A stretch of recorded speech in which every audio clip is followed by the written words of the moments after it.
with chronic illness, something that works now may not work tomorrow. It may work for decades and then it may not work anymore.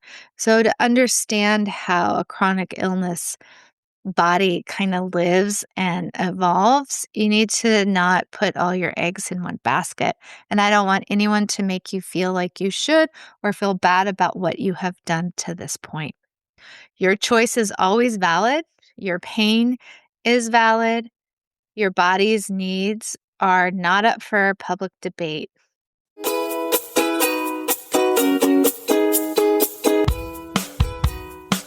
Hey, beautiful soul, and welcome to Dear Body, I'm Listening, the podcast for women living with chronic illness, invisible symptoms, and the quiet grief of feeling dismissed in your own body. I'm Donna Piper, and here we tell the truth about healing, the messy parts, the hopeful parts, and the parts no one prepared us for. This is a space for real talk, nervous system safe support, and learning to trust your body again, one breath at a time.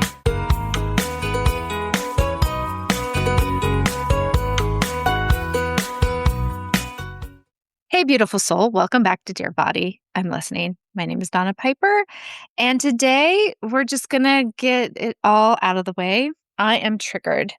I'm not mildly annoyed. Oh, that kind of rubbed me the wrong way sort of thing. No, triggered. Because lately I keep seeing the onslaught of messaging in the lipedema community or my algorithm around diet, and that you can reverse change. The wording is like, I had lipedema in like stage 2, 3, 4, and now I am back to stage 1. It's all gone. And I didn't do surgery and blah, blah, blah. So I am really, really triggered about it because for me, I was in the diet fitness industry. I was first a dancer, and that's what my undergrad is dance education. And during that time, even as a teenager, I did lots of swimming, hiking, biking, soccer. I ate really well. I was plant-based back in the 80s. I did everything imaginable to eat organic, healthy food. I was always drawn to it, and I worked out a ton. I lifted weights. I played racket sports. Any sport you can think of, except maybe like rugby, or I wasn't a competitive swimmer, even though I like to swim in the ocean, recreational swim. But most things where there was running, fitness, endurance, things like that, I totally did. And I ate really well. When you had to go to a health food store to get food, where you had to grow your own food to get organic food. So you could probably hear it, I'm all amped up because I was kind of fed up of my algorithm even pushing that. But I thought that now that I had this diagnosis, that it was recognized by medical professionals finally, and it was recognized that diet and exercise don't influence lipedema like regular fat loss does. It's not regular fat. And listen, if you're able to minimize or reduce your symptoms through diet and exercise alone, that is freaking awesome. Yay, you. However, as being someone I even knew that it was lipedema, did everything in my power diligently with a lot of discipline, and it created a lot of internal damage, hence the triggered. I'm just not like, oh my God, I don't know about it. I am absolutely triggered because there's still wounds inside of me after so many years of being dismissed that told it was like, oh, you need to be more disciplined. You need to do more. You need to restrict more. You need to do everything that I was doing, but to the nth degree. And when doctors would look at me, they're like, there's no possible way you could be doing that or you wouldn't like that. Now it's in the community. I'm so happy that people have resources for women, for education, but dieting or food should be about education and potentially what can happen. Like everyone's on a spectrum. Sometimes people need to, because your body still creates fat. It's not like it doesn't create fat, right? You can have lipedema fat and regular fat. They're not mutually exclusive, unfortunately. So your body can respond to normal fats, but once the nodules are there, and depending on how your system is working or not working, then it's a whole different deal. So again, I'm not anti-nutrition and I'm not anti-food support. I'm not anti-learning what helps your body feel safer.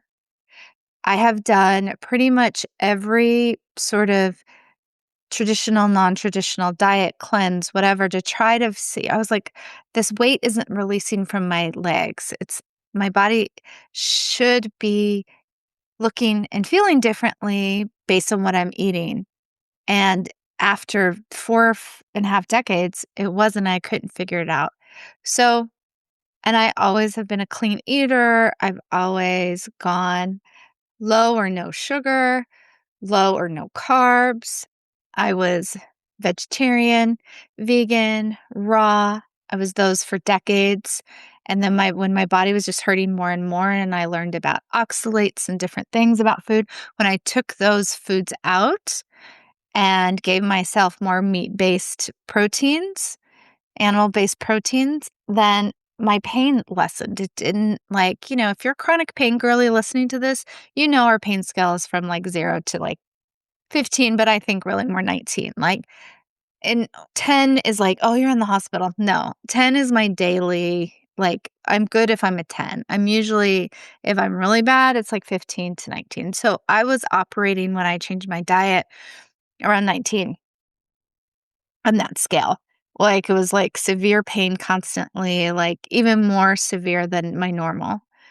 And that helped. And the protein helped get me some iron, get my iron numbers up, it get me my V diet, my Bs, all of these things that I was deficient in because of my diet and mainly because of lipedema and my body wasn't absorbing things. That is where this really is just drives me crazy. So for me personally, so that's why I'm triggered. And this episode is for anyone that is triggered by people on the internet saying that you can totally reverse your lipedema symptoms with merely like a weightlifting exercise routine and some understanding about nutrition. I'm not a nutritionist, but let me tell you, I have read every paper, every scientific backs, every non-scientific backing, every theory about food, how it's utilized, how it happens in your body. Trust me, and then when YouTube came out, that's a whole other thing of like learning and then verifying information. So I know food matters, but it's not the whole story.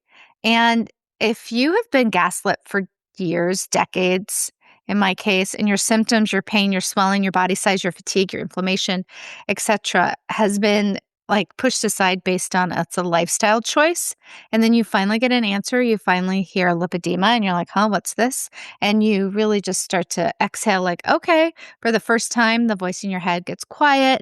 Someone believes you. They're telling you back what the symptoms are probably like and how you're feeling. I know I cried with joy and, oh my gosh, what is this all at the same time? And no one's telling you, what am I doing wrong? There is a reason why I haven't been able to do this on my own and change my body. And there's a reason why my body doesn't respond like everyone else. And it's not because I'm failing and trying really hard and still failing. You realize you weren't doing anything wrong, that there was something else going on in the body that was the missing piece. And one of the reasons why my body was behaving like this, or your body was behaving like this, it's that grief and relief at the same time. And your nervous system is just like, okay, I've been carrying all this stuff, trying to help you figure this out since puberty. And then now you're in your 50s. Now you can finally kind of deal with it and look at it from a different lens. And the most refreshing thing I heard is like, you can't control it with diet and exercise. And you may need surgery, you may not. You're going to need to find out why your body is getting inflamed, of course. And I also had mast cell activation syndrome at the same time. So that was a big part of it. So all of these healthy foods that I was eating were actually contributing to the problem. So I've had to do, and I'm still trying to figure that out. But when I look at my Instagram and my Facebook and the algorithm pushes these things to me, it just kind of makes me want to scream. I'm like, really? Now I have to fight this within the community and the community from doctors that have been doing this for decades and the pioneers in their field know that it cannot be reversed once it gets to a certain degree. Once that fat becomes disease, you can't break that down like you can normal fat and move it just with diet and exercise. Then it just makes me just feel like not here too, right? I finally thought I got past that listening to this nonsense, and now it's back. And I'm all for people making money. However, I want to make sure people that are like me are also have their own voice. There is a different story and narrative out there that you can do all the right things and it still doesn't work. And that doesn't mean that there's anything wrong with you or that you failed, but it does mean that you have lipedema, right? That's the whole point of getting diagnosed and getting help is and why I started this podcast, because I want people to know that it isn't about how much calories in, calories out. It's not about discipline. It's not about a lifestyle choice. Your body does not respond in a normal way when it comes to fat. It's different fat. It's not normal. I wish they really would have called it something totally different because it gets so confused with lymphedema, which is swelling and this and that, like they're cousins, and then fat. So I wish it had its own unique name that had nothing to do with fat, so the lipo part, and it didn't have anything with swelling, which is lymphedema stuff, because it gets confused. I don't know what I would name it, but I wish I had something else so people wouldn't automatically think they kind of knew what it was or dismissed it. Real talk, the part where we tell the truth and keep it tender.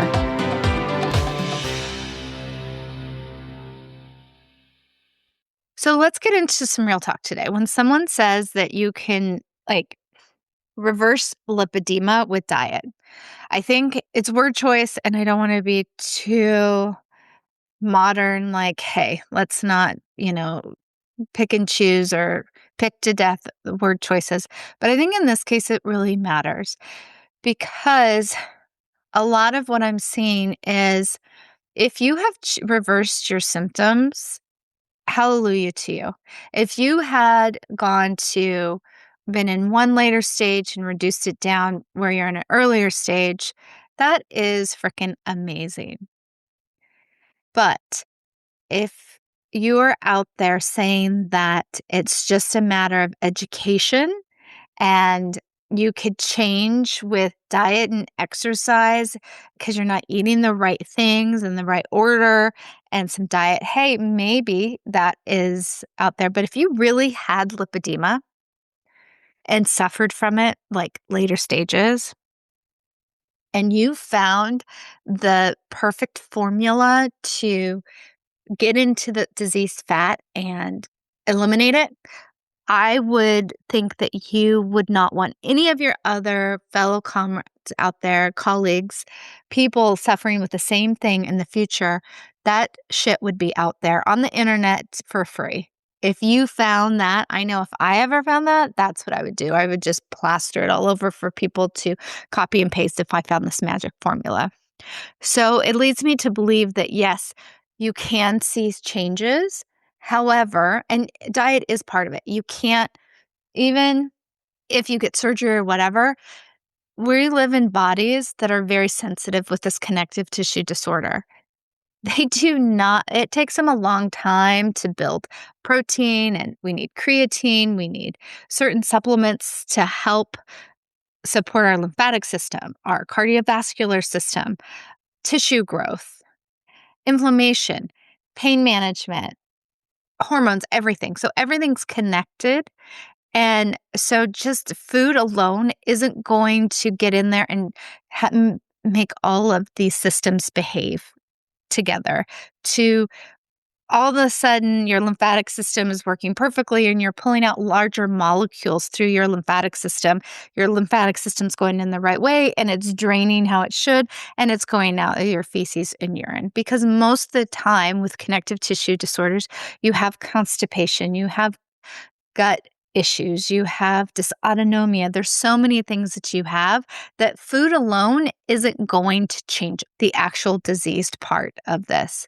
Now, if you're carrying other weight and you've been doing heavy sugar or this and it's a new thing and you're eliminating sugar, yeah, your body will change. Yeah, some like the things that keep the fluid in the interstitial things that we know of course. But if it's bulked up and that lipedema is growing and growing in those areas and it's painful and it's preventing your mobility and all that stuff, the reality is you're not going to get in there and get all of it out like you would. In a few cases, I'm sure I'm totally wrong. But in the majority of the cases and the women that I've met over my time talking about it, they have done everything. They have done everything with diet and exercise. So I'm just disappointed and that I have to be in a space where I have to hear that BS again, right? I joined many groups to learn about, okay, so if the food, like what is research? What have they done? So there is different styles of eating, keto, carnivore, that have helped change and heal your metabolic syndrome. If you look on the internet or wherever, there's tons of books more and research backed about how your metabolism works, and definitely under eating's an issue. So there's so many factors between under eating, what kinds of foods, if you have underlying conditions that have been undiagnosed, like mast cell activation, hypermobility, POTS, if you have ME, fibromyalgia, endometriosis, PCOS, all, et cetera, et cetera.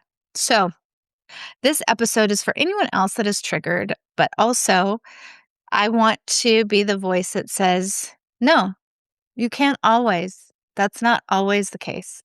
That's not the case in the majority of people that I talk to. And the majority of women that I talk to, they have been like me. They have done everything. Some people have even starved themselves and still haven't seen anything. And your body is smart and wants to protect you. So if any of those people that I'm talking about listen to this, which they probably don't, then produce what you do. Like if you think it's so simple, diet and exercise, I want the exact diet you use and the exercises. And that should be free to everyone, because really, if you truly have suffered with lipedema, you will give that shit away. And for anyone out there that now that I've complained and put it out there, I also want to talk about the trigger is for me as something is very real. It's very deep and I haven't gotten over it yet. And I haven't even, as much as I feel like I've worked on it to heal it, it's still there, like ready to come out and rage its ugly head. Is that the right term? Whenever I see something that I don't feel like A is true, or two, I have to protect myself again. So if you're like this, just know, okay, so maybe there's more stuff to work on. This random people on the internet should not be triggering me like this. This is a deep wound that I've had forever because there's many reasons. Doctors don't know about it. The research wasn't out there. Doctors didn't believe me, this and that. Finally, I got to this place where I found a doctor that did believe me, and it changed everything for me, especially when I feel like I have a solution. For me, the solution was I still eat very healthy and clean. I've had to change a lot of my diet and take a lot of out. I'm trying to reintroduce it to see what I can and cannot handle. So it's still a major work in progress. I still totally undereat because I still associate food with restriction, but I am at least can have that peace of mind that everything I was doing was correct. If I had a normal body, I would be in a different place, but I don't. And I need to even heal that on a deeper level now that I'm being so triggered. So when you get triggered, it's just your body saying, hey, I've been here before. I don't feel safe. I don't know what to do. So million things go into place to protect you. And then you start to fight, flight, or freeze, right? Those are the responses. So you can have any and all of those are usually a combination. It's usually not just one. And I know they talk about fauna and a few other things, but fight, fight, flee, freeze are really the main thing. And you can kind of have a combination of a couple at the same time. So it's not just one or the other. You have these chemicals in your body that get released to come on and do any and all of those things. And maybe a combination continually until you start to heal and those chain of events that your body feels that are old protections start to unwind and unravel, and you have a new way of responding. And it takes a lot of consciousness, a lot of work, and sometimes you don't even know about it, the trigger. So trauma is very complex, just like and PTSD and trauma responses, triggered responses, just like food and exercise and all of the different sort of modalities and treatments that come in to kind of create this loose cluster of things to help with your lipedema and any and all of your chronic illnesses. Chronic illness is never just one thing. It's usually a multi-pronged process, right? Which is kind of a lot for someone that doesn't have a lot of energy. So I just want to say that the condition is real. If you have a hard time losing weight and you know that it's not related to diet and exercise alone, I am 100% with you. I back you. I know that to be true as well. You're not alone, so you don't need to hear these things and feel like, "Ugh, I thought I was told something else, and now there's other people saying that you can easily reverse it and do stuff, and why can't I?" And make you feel bad and that shame cycle all again. No more shame cycle. So that brings me to our next segment, the connective thread. The connective thread, where the body, story, and science start holding hands. So here's where we need to nuance. And I know nuance is not always sexy on the internet. Nuance doesn't always go viral. It doesn't fit into a cute little caption with a green smoothie and a before and after photo. But nuance is where this truth lives. So here's the truth. Food can support the body, and it matters. Nutrition matters. And for some people, changing the way they eat may reduce inflammation, swelling, pain, blood sugar swings, digestive issues, mast cell flares, etc. That is real. Food is definitely a component that can help or hurt your flares, right? And if you found a way of eating that helps you feel calmer, safer, less inflamed, and more supportive, that's beautiful. And I generally mean that. But it's not the same as saying a diet can cure, change, reduce lipedema, right? And even if you get into their program or whatever, and they're like, "Oh, well, it's very tailored and it doesn't really help." Like, that's not what, in my opinion, needs to be offered from the jump, right?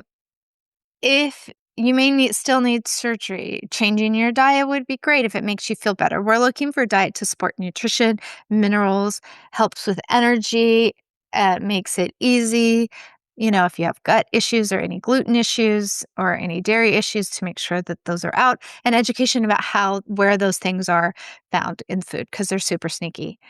But by saying these things, and this is from my triggered perspective, I think you're also saying that if it could be reversed by diet and exercise, then that means that you're saying that the person has a choice in if they reverse it or not, right? And that's the kind of shit that I am not into, because if you truly want to educate people on their nutrition to help them, that's a different way of phrasing it, that you can help people reduce some of their symptom load, right? And it shouldn't be against surgery. I know marketing has its own thing, but the positioning should not be against surgery this way, that way, the other, keto, bread. The positioning, in my opinion, needs to be, this is another way that I have found based on my experience, and I want to educate women about this food and how it happens. Because I haven't taken the courses because they trigger me. I'm tempted to, but they're very expensive.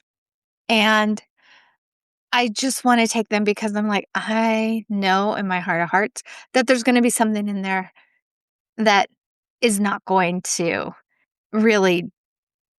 What I'm really trying to say is I've done everything. I know that once I get in these programs, there's nothing new under the sun. There's nothing brand new that these people have invented or put together.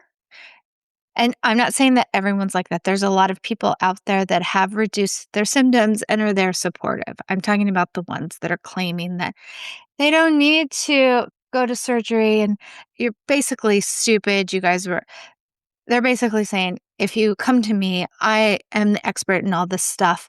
And if you come to me, I can reverse it for you. And that stuff is really the things that bother me.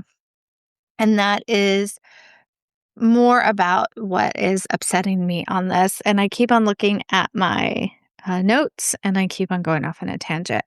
But I also want to say when it comes to being restrictive, tracking, researching, meal prepping, removing food groups, trying plans, buying supplements, listening to podcasts, reading books, doing cleanses, resets, lifestyle changes, etc., that when your body doesn't respond like everyone else or how they said it should, I just also want you to know that it's not a failure. Your body is, when things happen in your immune system, your autoimmune diseases, which all of these conditions that I talk about are, that's your body starts attacking itself and it's not helping itself, but the body is trying to protect itself. So it's on high alert. So it's doing these things to protect you, even though it's making you feel worse and bad. It's the main mechanism that it's doing is helping you to survive, doing the only thing it knows. So you help your body by reducing extra stressors, by learning about how to move your body and reduce flares, by figuring out what foods that your body responds positively to and negatively to. And that is very helpful just in general in your quality of life and energy. But don't mistake it as that you didn't do enough, you're still not doing enough, that you've missed something, that you failed. Because for me, obviously, you could hear it. It reopens the trauma of being dismissed, being gaslit, things doctors telling me over and over again that I should be moving more and eating less. Other doctors saying, well, you need to really clean up your diet, but you're not ready to because look at you. Because you're saying you eat this way, but your body doesn't look like that. Literally saying these things to me has really just kind of jarred me into food is a hot topic for me anyway. But also once I landed in this community with this diagnosis, I felt safe that I was supported in this. My lipedema isn't responding to diet and exercise like a normal person's body. And that gave me so much relief. And the other gives me so much trauma, triggering, whatever you want to call it, that energy around it that just shows me that I need to go a little bit deeper to heal it.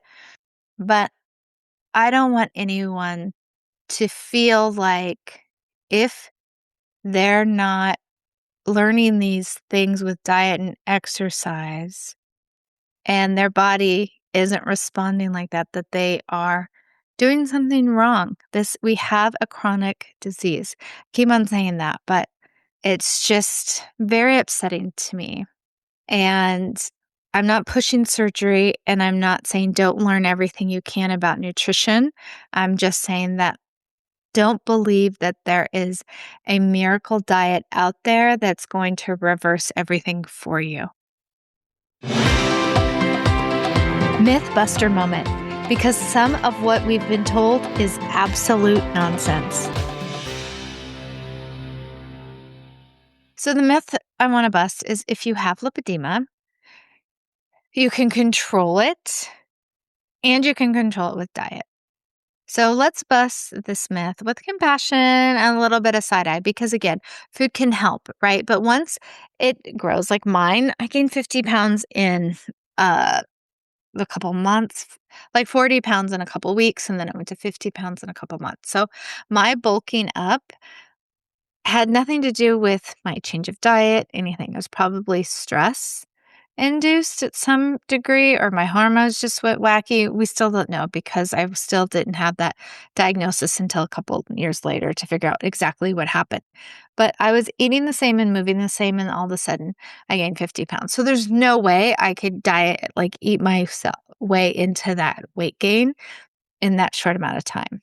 So if you're triggered like me, or if you even hear that it's not something we know enough yet. There's not enough research out there. There's a few things we know, and there's some research and a diet. So some people like keto, some people like carnivore, some people like a vegetarian diet. So I think it's like whatever you've been doing for a long time, if that hasn't worked, when you do the opposite or take something out, that seems to work in the beginning. And like anything, even if you have surgery, you need foods to support your body in healing. And, for a vast majority, sugars, candies, glutens, things like that, processed foods, if you consume those and a lot of those daily, that's not going to help you, right? But there is no magic cure.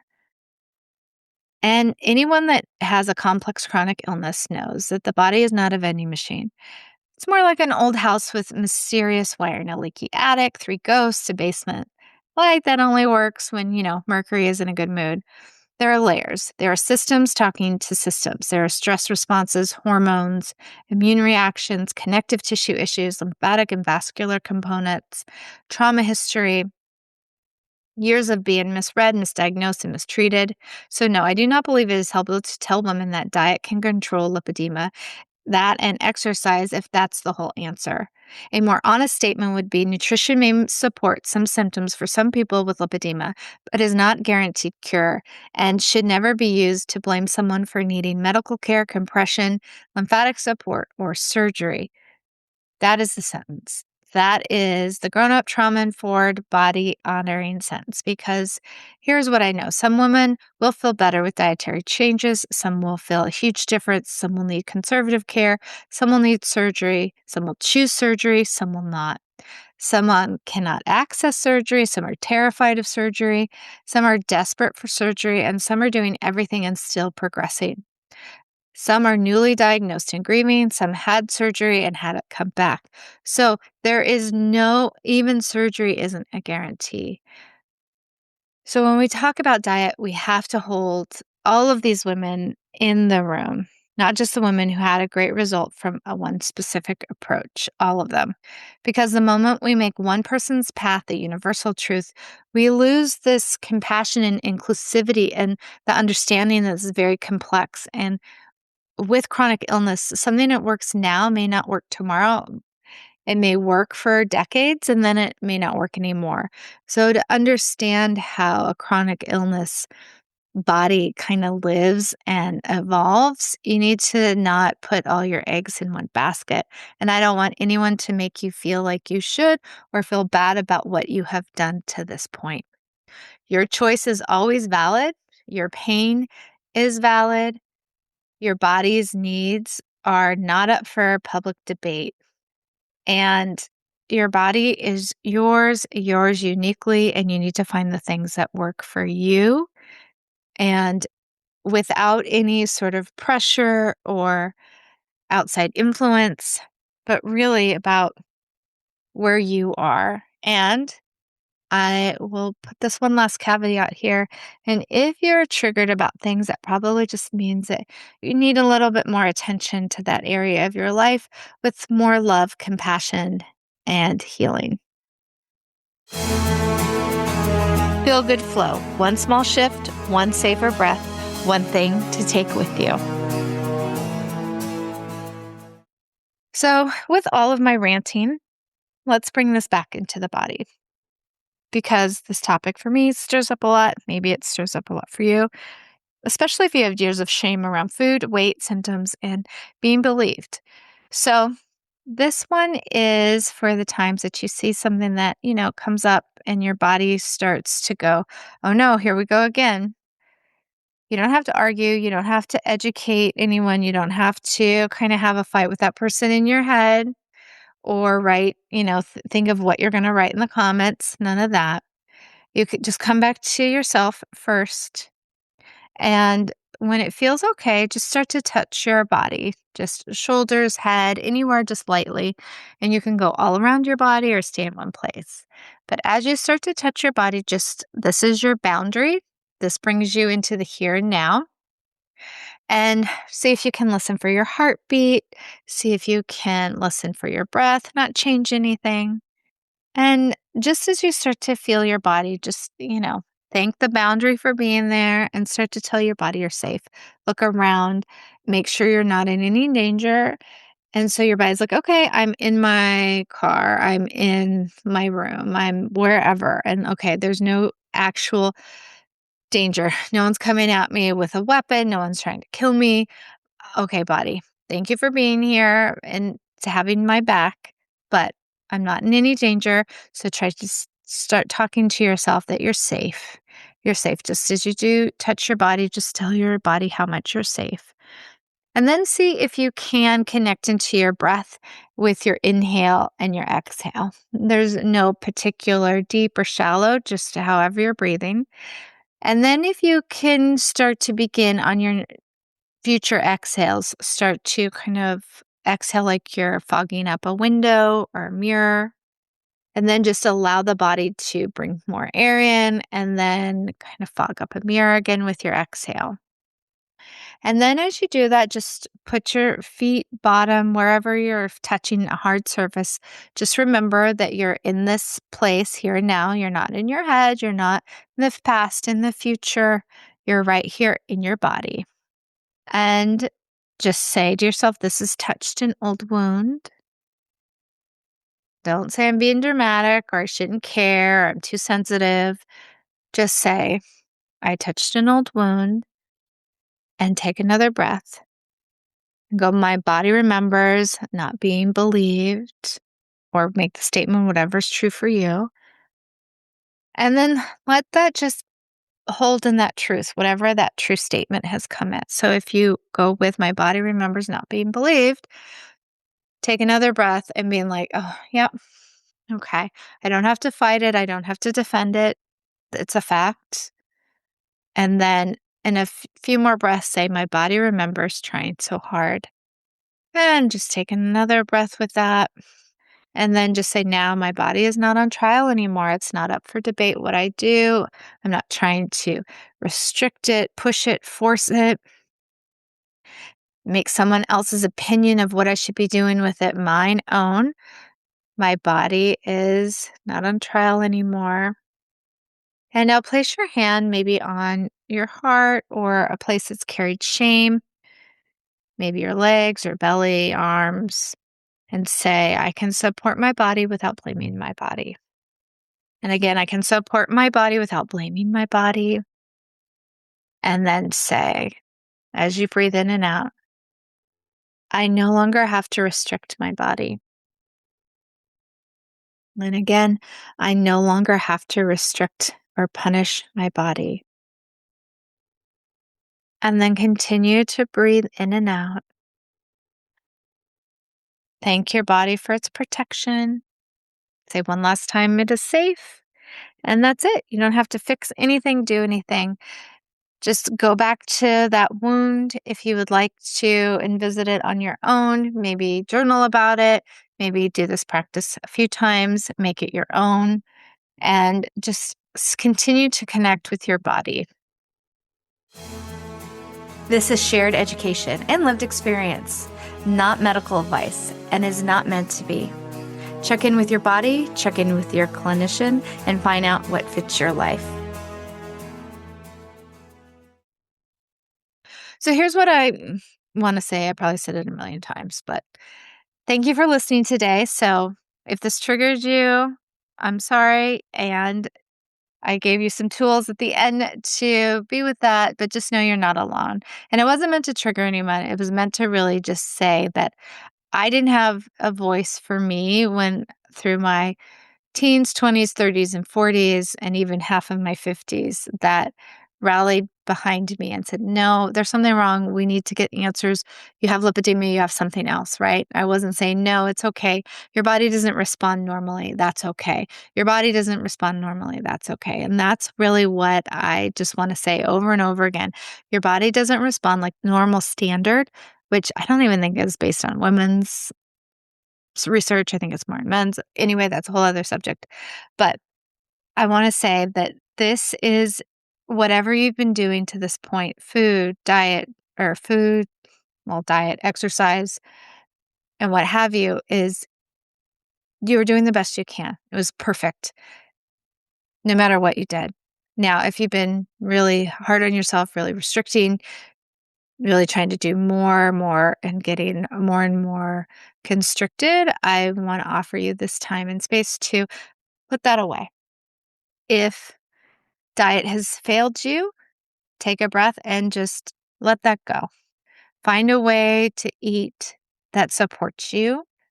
And 9 times out of 10, that's every nutritionist, every book I read, anyone that has theories, really, I think 99.9% of the time, actually, is that the responsibility lies back on you to figure out what foods that you like. So no one is going to have a program out there that is brand new. It's invented the wheel. It's really about you interacting with food in a way that is supportive to your body. I want you to eat, and I want you to feel good about what you eat, and I want you to know that you are in control. And I also want to thank you again for listening to my triggered podcast about food. Obviously, I still have a lot of work to do, and we all do, right? It's not just, especially with chronic illness. I've been living with this unspoken, unnamed chronic illnesses for decades. Now that I have names for them, they feel a little better. I can kind of ease into it, but my body is never going to respond in a normative way. And I really am okay. And I want to say that you're okay too. You did nothing wrong. Nothing failed you. You did not fail. You did not fail. You are not alone. You're not lazy, and you're not weak, and you're not the problem. You have been living in a body that has not been understood by modern medicine to this day.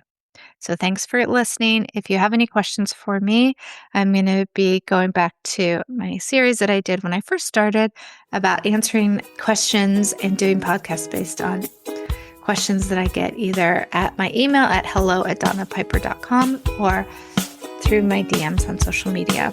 So thank you for listening, and have a great week. Thanks for listening to Dear Body, I'm Listening. If this episode helped you feel a little more seen, a little more steady, or a little less alone in what your body has been carrying, share it with someone who might need that too. And remember, there's nothing wrong with you. You've just been living in a body that hasn't been understood. Until next time, keep listening gently.